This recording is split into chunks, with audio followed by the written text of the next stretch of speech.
सभापति महोदय, बहुत बहुत धन्यवाद आपका। और मैं सबसे पहले अखिलेश जी बैठिए, जरा बैठिए। मैं सबसे पहले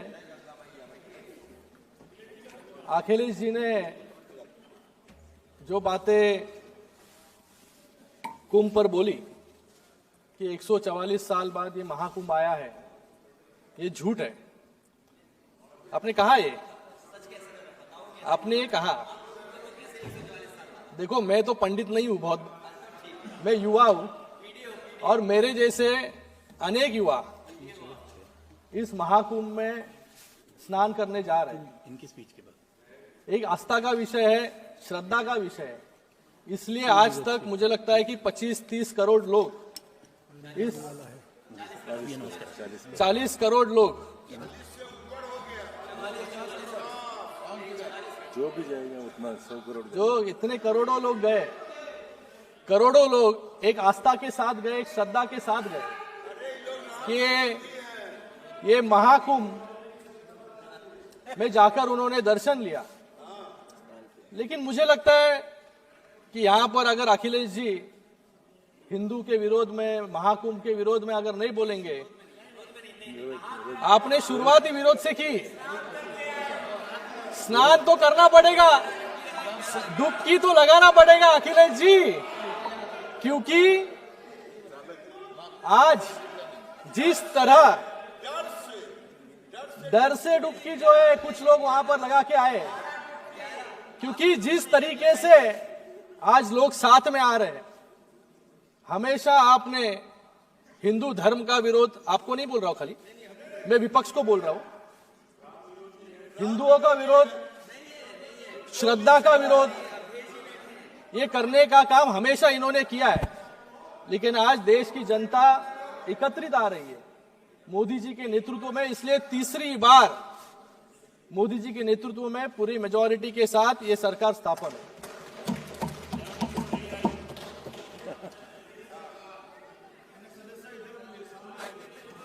आज मैं यहां पर इस बजट, अरे आप लोग 100 पार नहीं कर पाए, 99 तक अटक गए। आज इस बजट को मैं मेरी पार्टी शिवसेना और हमारे नेता एकनाथ शिंदे जी की तरफ से पूरा समर्थन करता हूं, क्योंकि ये हर वर्ग को कुछ ना कुछ तो देने का काम इस बजट ने किया है। इस बजट ने ड्यूअल रिकॉर्ड सेट किया है। पहला, एनडीए सरकार का यह 11वां बजट है जो अपने आप में एक रिकॉर्ड है, और दूसरा रिकॉर्ड है कि निर्मला सीतारमण जी, जो पहली इस भारत की फुल टाइम फाइनेंस मिनिस्टर है, उन्होंने 8वां बजट इस सदन में प्रस्तुत किया। टी का कोल प्रोडक्शन 56 मेट्रिक टन था, आज 997 मेट्रिक टन है। डिफेंस बजट 2,24,000 करोड़ था, आज 6,81,000 करोड़ आज है। इथेनॉल का ब्लेंडिंग परसेंटेज जो पहले खाली 1.53% था, आज 15% है। उसके कारण फॉरेन एक्सचेंज भी हमारे देश का बच रहा है। एफडीआई जो $305 बिलियन था, आज $596 बिलियन है। और जी फॉर जीडीपी पर कैपिटा जो पहले $3,500 था, आज $6,000 से भी ज्यादा हमारा जीडीपी पर कैपिटा है। हाईवेज की संख्या 91,000 किलोमीटर थी, आज 1.5 लाख किलोमीटर से अधिक हाईवेज जो है इस भारत में बन चुके हैं। और I for innovation index ranking में हमारा देश पहले 81st रैंक में था, आज 39th रैंक पे है। आधे से ज्यादा जो है रैंकिंग हमारी नजदीक आ चुकी है। और जो आप रोजगार के बारे में बात कर रहे हैं, यहां पर इनोवेशन में स्टार्टअप्स भी आता है। पहले स्टार्टअप्स सिर्फ 340 थे, आज 1.5 लाख स्टार्टअप्स जो है इस देश में है, और सबसे ज्यादा स्टार्टअप्स हमारे महाराष्ट्र में।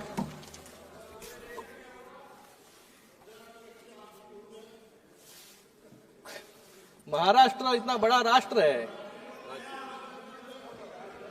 कुछ दिन पहले ही दिल्ली के चुनाव रिजल्ट्स आए। मैं एनडीए को यहां पर बधाई देता हूं एक ऐतिहासिक जीत के लिए, और विपक्ष को भी बधाई देता हूं ऐतिहासिक हार के लिए। विपक्ष के लोग कहते थे कि एनडीए इस जन्म में राम मंदिर नहीं बना पाएगी, 370 कलम नहीं हटा पाएगी, और कुछ लोग कह रहे थे कि इस जन्म में मोदी जी तो आम आदमी पार्टी को कभी हरा नहीं पाएंगे। इस 10 साल में राम मंदिर भी बन गया, 370 भी हट गया, और इस दिल्ली में सरकार भी बन गई, और आप इस जन्म में ही यूनिफॉर्म सिविल कोड भी इस देश में आएगा। जो व्यक्ति अपने आप को पीएम इन वेटिंग समझते थे, नई दिल्ली की जनता ने उनका टिकट ही काट दिया, क्योंकि इस नई दिल्ली में इतने साल तक एक परिवार रहा। अपने घर में खाता खोलने के लिए उनको इतने सालों तक परिश्रम, वेटिंग, और आने वाले समय में और वेटिंग करना पड़ेगा। कुछ लोग ईवीएम पर सवाल उठा रहे हैं यहां पर कि फर्जी वोटर जोड़ दिए गए। मैं उनको बताना चाहूंगा, we gave people economic growth and people blessed us with. जनता को आर्थिक विकास दिया, इसलिए और जनता ने हमें पूर्ण बहुमत दिया। में भी और महाराष्ट्र में भी हमें मिला, और आज दिल्ली में भी। पिछले 10 वर्षों में सिर्फ इकोनॉमिक इंडिकेटर्स ही नहीं, इलेक्ट्रोल इंडिकेटर्स पर भी हमने रिकॉर्ड स्थापित किए हैं। 2014 में एनडीए की सरकार सिर्फ 7 राज्यों में थी और कांग्रेस की सरकार 13 राज्यों में थी, लेकिन 2025 में आज एनडीए की सरकार 21 राज्यों में है और कांग्रेस की सरकार सिर्फ 4 राज्यों में बची है। आज बेईमानी तो आप लोगों ने लोकसभा के टाइम की। लोकसभा के टाइम आपने लोगों को फंसाने का काम किया, लोगों को आपने गुमराह किया, इसलिए कुछ वोट्स आप लोगों को मिले, लेकिन लोगों को जो है हमेशा आप गुमराह नहीं कर पाए। उसका नतीजा दिल्ली इलेक्शन हो, महाराष्ट्र इलेक्शन हो, आपको दिखाई दिया। माननीय और आने सदस्य वाले समय में शिंदे जी, आप इधर देख के उधर बोलिए, इधर देख के बोलिए, आज इंडी इधर देख के बोलिए, किसी को भी बोलिए आप। सुनिए, बैठ जाइए। यादव जी, बैठ जाइए। यादव जी बैठिए। यादव जी, अखिलेश जी बिठाइए उनको, अखिलेश बिठाइए। धन्यवाद। अवधेश जी, आज अवधेश जी आराम से बैठिए, आराम से बैठिए। आज अरे सुनिए यार, आज हिंदी गठबंधन, हमने आपका सुना है, हमारा भी सुनिए। हम लोग ने देखो अखिलेश जी का पूरी चुपचाप बैठ के ध्यान से सुना। आप भी हमारा ध्यान से सुनिए।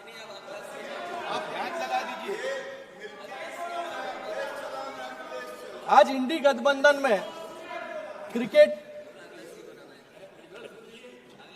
आज इंडी गठबंधन एक क्रिकेट टीम की तरह है, जिसमें कांग्रेस नाम का एक बैट्समैन है जो हर एक को रन आउट करने के पीछे लगा है। जो हमारे प्रधानमंत्री बिल्कुल सत्य कहते थे कि कांग्रेस पार्टी नहीं परजीवी है, लेकिन मैं ये कहना चाहूंगा कि कांग्रेस पार्टी जो है भारतीय राजनीति का एक भस्मासुर है, जिसके ऊपर हाथ रख दे वो भस्म हो जाता है। उसका उदाहरण जो है हमारे महाराष्ट्र में है। महाराष्ट्र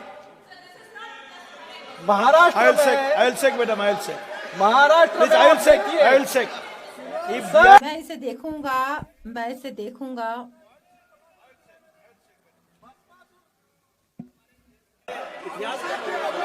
और यही भस्मासुर खुद के सर पर भी आने वाले समय में हाथ रखने वाला है। हमारे महाराष्ट्र में आप उदाहरण देखिए, यूबीटी की मशाल को बुझा दिया।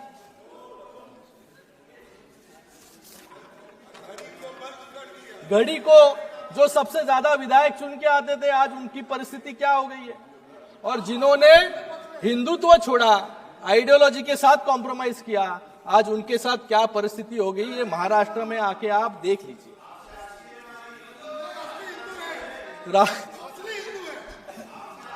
राहुल जी इस सदन में एक चाइना के प्रवक्ता की तरह, आज राहुल जी इस सदन में चाइना के प्रवक्ता की तरह लग रहे थे। उनकी अर्थव्यवस्था की उपलब्धियां बता रहे थे और मेक इन इंडिया को फेलियर बता रहे थे। जब आप, अरे सुनो, जब आप मेक इन इंडिया को गाली देते हो तो सिर्फ इस सरकार को नहीं, वो हर मजदूर को गाली देते हैं, वो हर इंजीनियर को गाली देते हैं, हर साइंटिस्ट को, हर डॉक्टर्स को, जो इस मेक इन इंडिया में आज जो मेक इन इंडिया सफल हुआ है, इनके प्रयासों के वजह से सफल हुआ है। लेकिन जब उनके सामने भारत की उपलब्धियां राष्ट्रपति जी के एड्रेस के माध्यम से बताई जा रही थी तो वो कह रहे थे कि ये बोरिंग है। मुझे लगता है कि इससे ज्यादा अपमानजनक बात कोई नहीं होगी। उनको देश की माफी भी मांगनी होगी। मैं उनको, विपक्ष को कहना चाहूंगा, इन कांग्रेस ईयर्स, सर, इन कांग्रेस ईयर्स इंडिया, मौले कांग्रेस के सालों में भारत तीसरी दुनिया का देश था, लेकिन आज यह तीसरी विश्व की सबसे बड़ी अर्थव्यवस्था बन गया है।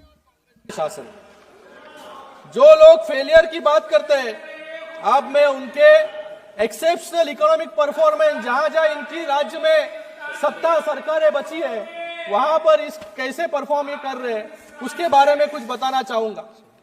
कर्नाटक में सरकार ने 5 गारंटी दिखाकर वोट लिए, लेकिन आज कर्नाटक को 48,000 करोड़ का उधार जो है लेना पड़ रहा है।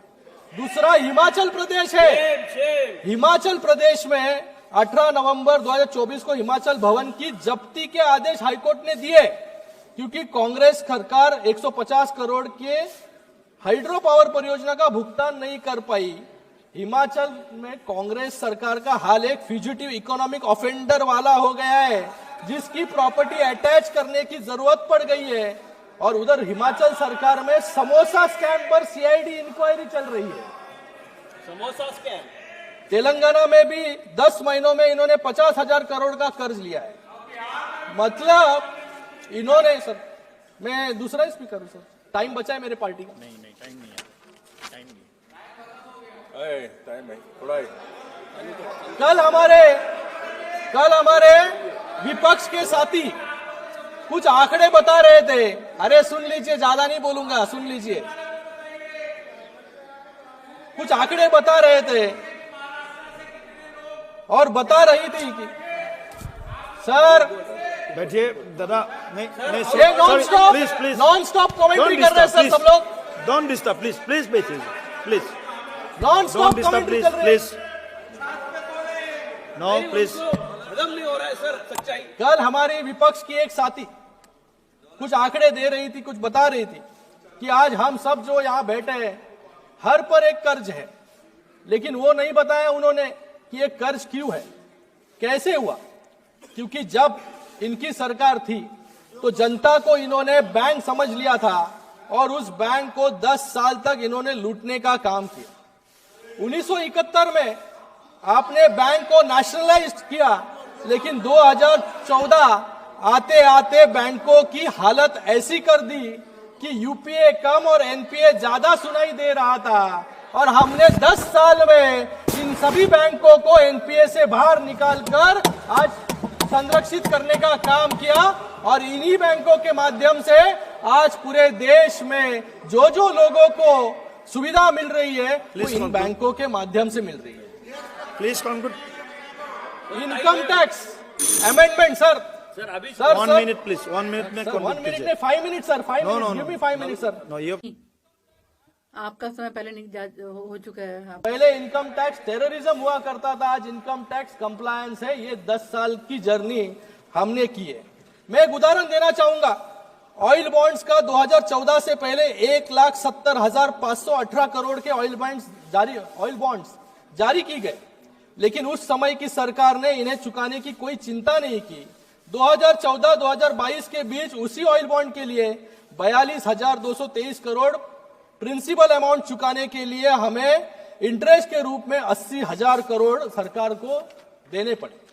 2022 से 2026 के बीच 92,000 करोड़ और 22,000 करोड़ ब्याज के रूप में चुकाने पड़े। यानी कांग्रेस सरकार की दरियादिली का बिल आज आम आदमी यहां पर चुका रहा है। कांग्रेस ने इस देश के आम आदमी को, इस देश के किसान को कर्जदार बनाया और फिर बोलते हैं कि किसानों का कर्ज माफ करेंगे। मुझे लगता है कि किसानों की कर्ज माफी में भी इन्होंने घोटाला किया, क्योंकि कैग का एक रिपोर्ट था, इस सदन में रखा गया था कि in several cases ineligible farmers were given benefit while deserving ones were left out. और आज जब मतलब जिसको कर्ज देना था उसको कर्ज नहीं दिया। और जब अनुराग जी इनको स्कैमस्टर्स कहते हैं तो इनको दुख होता है। इन्होंने नैरो यूरिया और कॉटन बैग की बात यहां पर कल की। ये वो लोग हैं जिन्होंने कोरोना जैसी आपदा में भ्रष्टाचार का अवसर छोड़ा नहीं। इन्होंने बॉडी बैग, जो बॉडी बैग 600 रुपया में मिल रहा था, उसको 6,000 रुपया में खरीदने का काम इन्होंने किया। खिचड़ी में घोटाला करने का काम इन्होंने किया। CWG में रिकॉर्ड घोटाला करने का काम इन्होंने किया। और इनके खुद के मंत्री टैक्स रेवेन्यू बढ़ाने की जगह अपना रेवेन्यू बढ़ाने के लिए वसूली कर रहे थे और जेल में भी गए। इसको कोई ऑथेंटिकेशन की जरूरत नहीं है। ओके सिन्हा जी, प्लीज अब आप अपनी कृपया अपनी बात समाप्त करें। इसलिए आपका समय ज्यादा हो चुका है, आप कृपया अपनी बात को विराम दें। आदेश दिया और जेल में भेजा। मैं यहां पर महाराष्ट्र की बात करूंगा सर। महाराष्ट्र को इस बजट में क्या मिला, ये पूछ रहे थे। मैं यहां पर कहूंगा कि इस बजट में महाराष्ट्र को क्या क्या मिला। महाराष्ट्र को 76,000 करोड़ वार्ड 1 पोर्ट के माध्यम से मिला है, जो 12 लाख रोजगार जो है हमारे महाराष्ट्र में निर्माण करेगा। टैक्स प्रोसीड्स के माध्यम से 90,000 करोड़ महाराष्ट्र को मिले। MYTP3 के प्रोजेक्ट्स के अंतर्गत 1400 करोड़ महाराष्ट्र को मिले। पुणे मेट्रो में 837 करोड़। उसी के बाद में Mumbai Ahmedabad high speed road 4,300 crore. Sir खत्म करो। फिर मुंबई मेट्रो के लिए 1,600 करोड़, रूरल ट्रांसपोर्ट इंप्रूवमेंट के लिए 683 करोड़ और उसी के साथ में integrated green urban mobility project के लिए 652 करोड़। और रेलवे में तो सबसे ज्यादा फायदा महाराष्ट्र को हुआ है, 23,778 करोड़ सिर्फ रेलवे में हमें मिले। ओके सर खत्म कराओ लास्ट। आज गढ़चिरौली जैसे नक्सल अफेक्टेड एरिया में भी डेवलपमेंट की बात चल रही है। अब आप एक वाक्य में अपनी बात समाप्त करें। को भी देश की मुख्य धारा से जोड़ने और जैसे 1 लाख करोड़ का स्टील पावर प्लांट आज गढ़चिरौली में लग रहा है, जिससे हजारों लोगों को नौकरी मिलेगी। ये मैं इसके लिए तभी के हमारे गार्डन मिनिस्टर एकनाथ शिंदे जी और तब के हमारे मुख्यमंत्री एकनाथ शिंदे जी को खूब बहुत धन्यवाद देता हूं कि उन्होंने इसकी शुरुआत की और उसको आगे लेके जाने का काम आपके मुख्यमंत्री देवेंद्र फडणवीस जी यहां पर कर रहे हैं।